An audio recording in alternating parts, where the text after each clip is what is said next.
Dans la région de Kédougou, un projet d'une importance capitale voit le jour. Djoura Mousso. Djoura Mousso s'attaque de front au phénomène d'exclusion que vivent les femmes dans les industries extractives. Ce projet, financé par African Women Development Fund, AWDF, et mis en œuvre par Women in Mining Sénégal, s'inscrit dans un constat général alarmant, révélant des situations de précarité socio-économique et sécuritaire auxquelles les femmes sont confrontées au quotidien dans les sites d'orpaillage, communément appelés Djoura en langue locale.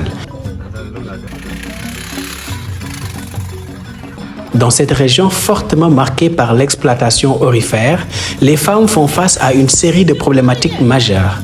Tout d'abord, elles sont largement négligées, souffrant de conditions de vie extrêmement précaires. Cela est particulièrement évident dans le secteur de l'orpaillage artisanal où les femmes sont exposées à des risques sanitaires graves en raison de l'utilisation des produits chimiques toxiques. Elles sont confrontées à des formes de violences diverses basées sur le genre. Les femmes qui travaillent dans ces sites d'orpaillage rencontrent des difficultés financières considérables. Des enfants sont également contraints de travailler dans ces sites, ce qui ajoute une dimension supplémentaire à la problématique. Ces multiples vulnérabilités, associées à l'importante déscolarisation des filles, mettent en lumière des relations de pouvoir traditionnellement en place, qui influent considérablement sur la prise en compte effective des besoins pratiques et des intérêts stratégiques des femmes et des filles dans le domaine économique et sécuritaire au sein des industries extractives de Kédougou.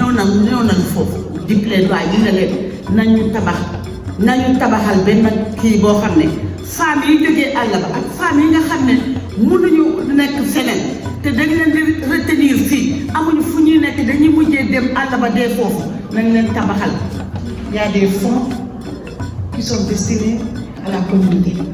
Pourquoi pas en donner aux femmes qui sont des personnes vulnérables, c'est donc des personnes sensibles. Ndax jigéen moo yor kër ñu ngi jaajëfal seen teewaay Women in Mining parce que xam naa ne bu ngeen ñëwul ñun waa Kédougou dinañ leen jël si ndax nous avons tellement de problèmes les femmes de Kédougou dans les mines. D'abord, il y a non seulement les violences la majeure partie des femmes de la région de Kédougou sont dans les Djoura. Djoura Mousso se donne pour mission de réduire ces inégalités sous diverses formes. À travers la recherche, le renforcement de capacités, la sensibilisation et le plaidoyer,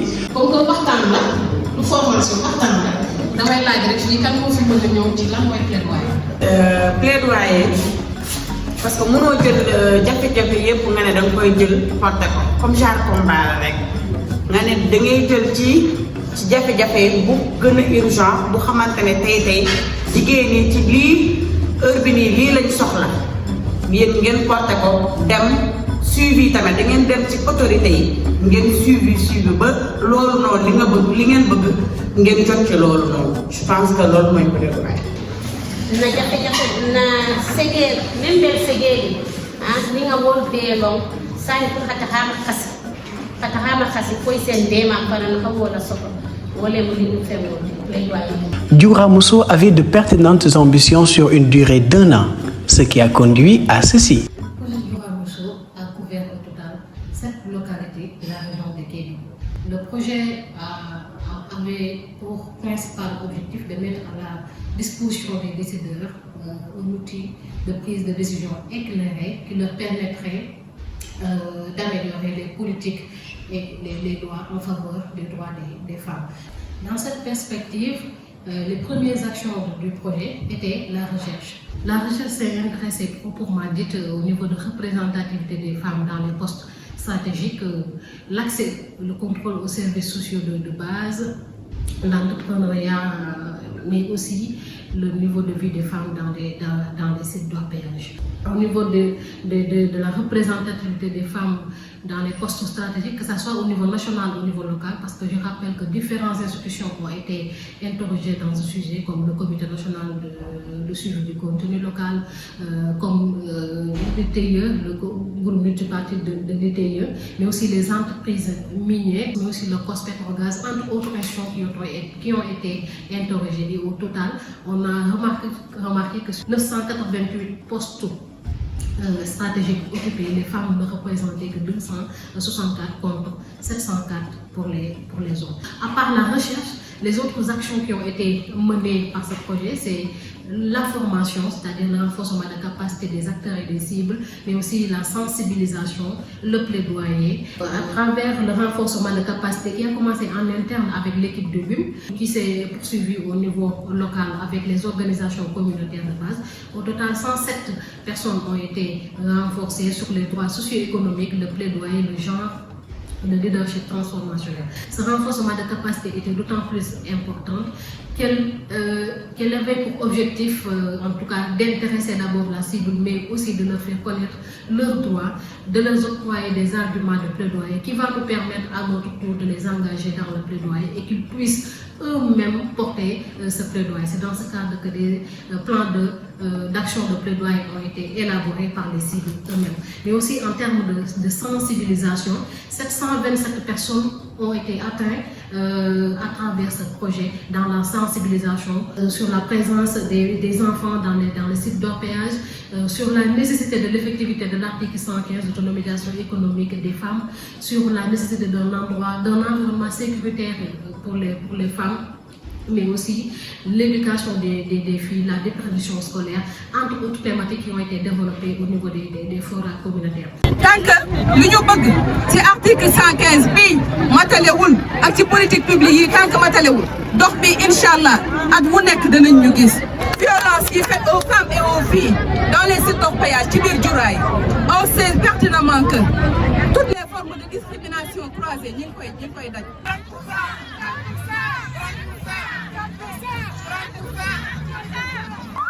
Lu ñu bëgg mooy que service technique déconcentré yi fi nekk les partenaires techniques et financiers ñun ñëpp ñu joxante loxo ñu réfléchir sur des projets intégrés ñu mettre ko en œuvre pour que médical yooyu daal di takk ci biir Diouraye. Ces forats communautaires de sensibilisation ont permis aussi d'engager 40 organisations de femmes, 130 influenceurs, 220 leaders communautaires.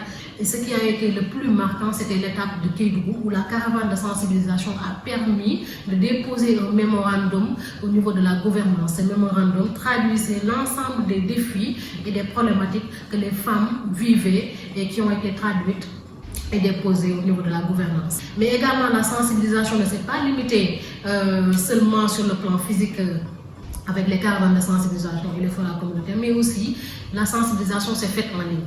Et à ce niveau, on peut dire que le pari a été réussi parce que au moins, ou bien au total, 11 082 personnes ont été touchées à travers les campagnes de sensibilisation. Les séances de sensibilisation ont été des étapes cruciales d'engagement communautaire de la part des cibles et des leaders communautaires qui ont pu développer une compréhension solide des enjeux et des objectifs à atteindre à travers ce projet.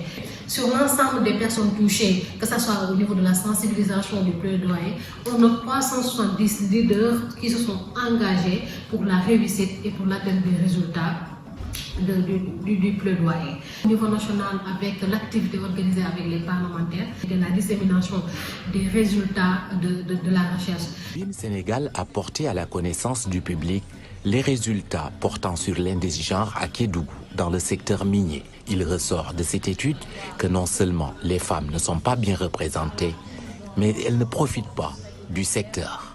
Aujourd'hui, tout en reconnaissant les efforts du gouvernement par rapport à la prise en compte du genre dans le secteur extractif en général ou bien le secteur minier en particulier, l'évaluation objective à travers cet indice de genre pilote avec les données de référence collectées pour l'année 2021 a montré que la région de Kédougou est encore très loin de garantir une égalité ou bien une égalité entre les sexes ou une réduction des inégalités et disparités.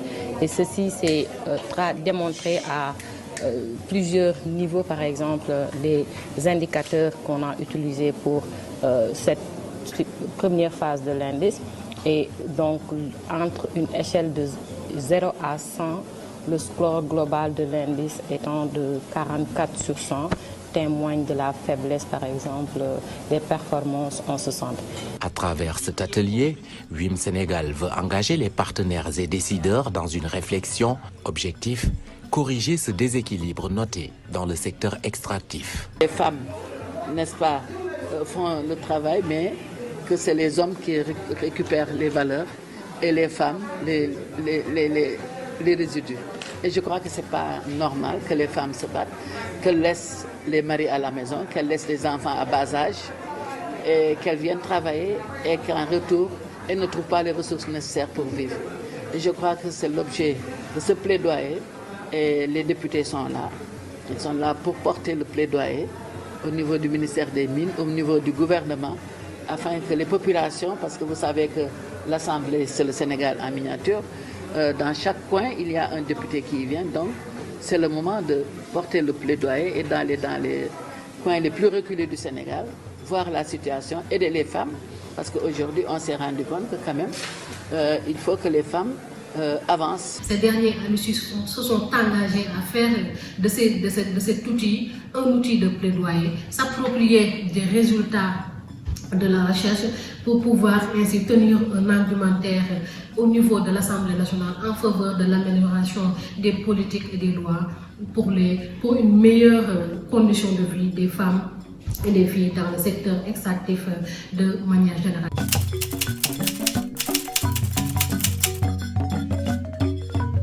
L'ensemble de ces approches ont permis aux cibles, en tout cas, de s'exprimer d'abord sur leurs défis, qui ont été traduits, comme je l'ai dit tout à l'heure, en plan d'action, mais également de s'engager dans le plaidoyer, parce qu'eux-mêmes ont été porteurs de ce plaidoyer à travers les caravanes de sensibilisation qui a vu leur présence. L'engagement des décideurs, mais aussi et surtout la synergie d'action avec des organisations communautaires comme RENAFES, Réseau des femmes nationales engagées de Kédougou.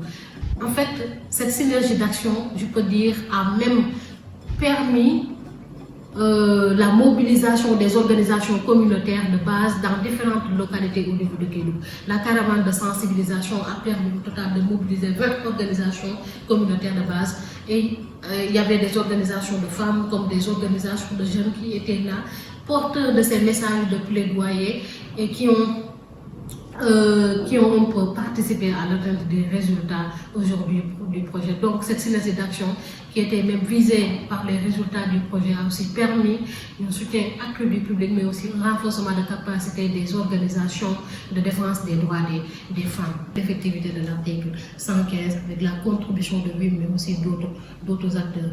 En effet, lors de la dissémination du rapport au niveau de l'Assemblée nationale, la directrice générale du ministère des Mines est revenue sur cet arrêté qui a été pris pour la création d'un comité de suivi et d'évaluation des ressources du fonds d'appui au développement local issu des dispositions de l'article 115 et qui promeut aussi l'autonomisation économique des femmes.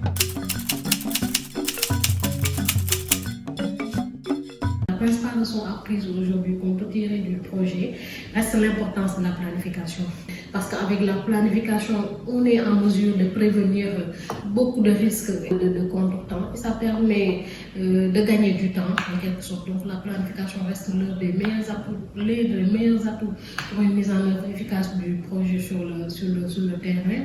Mais aussi la mutualisation des efforts aussi, ou bien des forces, ou bien même la mutualisation des ressources économiques avec OCOA, le projet INDIS, a aussi permis d'être efficient, je dois dire, parce que ayant les mêmes objectifs de manière générale, l'un peut-être étant plus concentré sur le quanti et l'autre sur le quali, mais également le renforcement de la capacité de l'équipe à l'interne. Parce qu'au-delà d'être un moyen d'autonomisation de l'équipe, cela aussi permet à cette équipe de mise en œuvre sur le terrain d'être compétent dans les rôles qu'on va leur attribuer, surtout au niveau de la collecte de données. Le fait d'avoir impliqué l'équipe dans cette étape de recherche était important pour l'appropriation même du projet, l'implication des cibles. Ces derniers ont été intéressés à travers les séances de renforcement de capacité, la dissémination des résultats de la recherche qui les concernait directement, mais également leur implication dans les séances de sensibilisation. Le difficile accès au site d'orpaillage qui a nécessité quand même quelques réaménagements, mais aussi le contexte socio-économique et politique qui un peu à un certain moment après nos activités sur la barrière de la langue, parce que précisément le consultant principal du projet était malinqué, donc ça a permis un peu à ce niveau de mitiguer. Également pour les défis liés à l'éloignement aussi, des guides ont été choisis à chaque moment de la recherche pour faciliter l'accès au niveau des sites d'orpaillage. Les orpailleurs eux-mêmes ont facilité un peu la mise en œuvre de ce projet, surtout dans la partie recherche, parce qu'il faut considérer le fait que ces derniers sont au premier plan dans le maintien de la sécurité au niveau des sites d'orpaillage, mais surtout qu'ils jouent un rôle crucial même dans la coordination au niveau de ces sites d'orpaillage. Leur implication en amont a permis en tout cas d'avoir accès aux cibles, de mener nos enquêtes sur le terrain et d'avoir entre guillemets une certaine sécurité relativement au site ou bien à l'environnement où nous nous trouvions.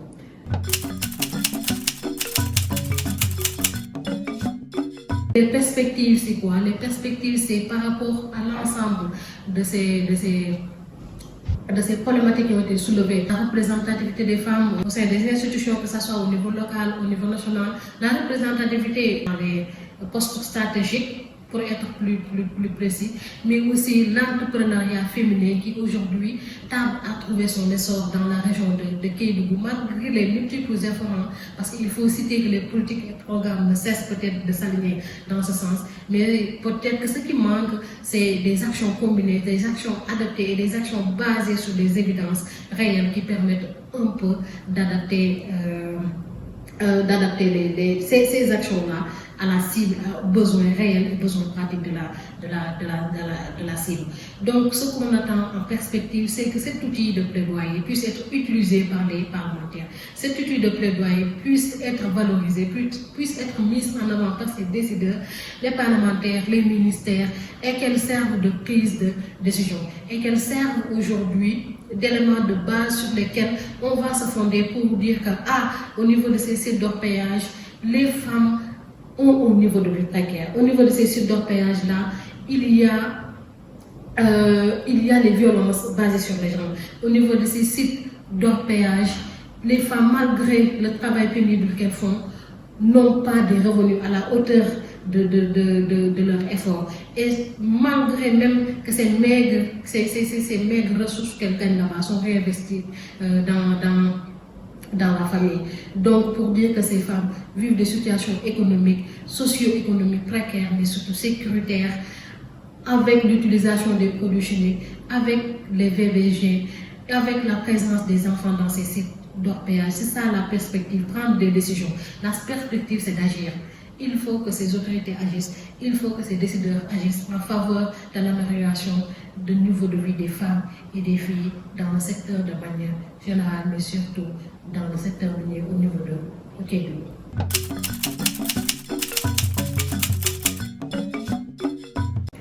Nous remercions encore une fois de plus notre partenaire financier, African Women Development Fund, AWDF, qui a permis la réalisation de ce projet, qui a soutenu la tenue des activités et qui aujourd'hui a permis de disposer de cet outil de plaidoyer à valoriser, à mettre en avant auprès des décideurs, auprès des acteurs locaux, auprès des organisations de défense des droits des femmes, qu'elles soient au niveau local ou au niveau national, auprès de la société civile et auprès de l'ensemble des personnes qui aujourd'hui peuvent faire quelque chose en faveur du droit des femmes et des filles. Merci encore à WDF et nous espérons que ceci n'est que le début d'un partenariat à long terme en faveur de l'autonomisation économique, en faveur du droit l'emploi socio-économique et sécuritaire des femmes. Et pourquoi pas phase 2 du projet de documentation des phénomènes d'exclusion des femmes dans les industries extractives dans la région de Kédougou. Merci. Parmi les impacts du projet, on peut également citer les actions de pérennisation, notamment le rapport recherche cité, qui servira de base de plaidoyer et d'outil de mesure des politiques et programmes impactants. Mais également, le projet a réussi à mettre sur pied un cadre inclusif de suivi, réunissant au moins 22 leaders locaux en plus de l'équipe de WIM Sénégal, ce qui servira de levier d'alerte et d'action, mais aussi de plaidoyer. Le projet a également fait l'objet d'un audit indépendant dont les conclusions laissent apparaître une image fidèle de la situation d'exécution budgétaire et financière du projet, ainsi que des ressources reçues et dépenses effectuées au 30 septembre 2023, date de clôture du projet. WIM Sénégal remercie ainsi le partenaire et l'ensemble de ses collaborateurs durant la mise en œuvre du projet, mais surtout et particulièrement cette équipe dynamique et engagée qui ont permis la réalisation de ce projet.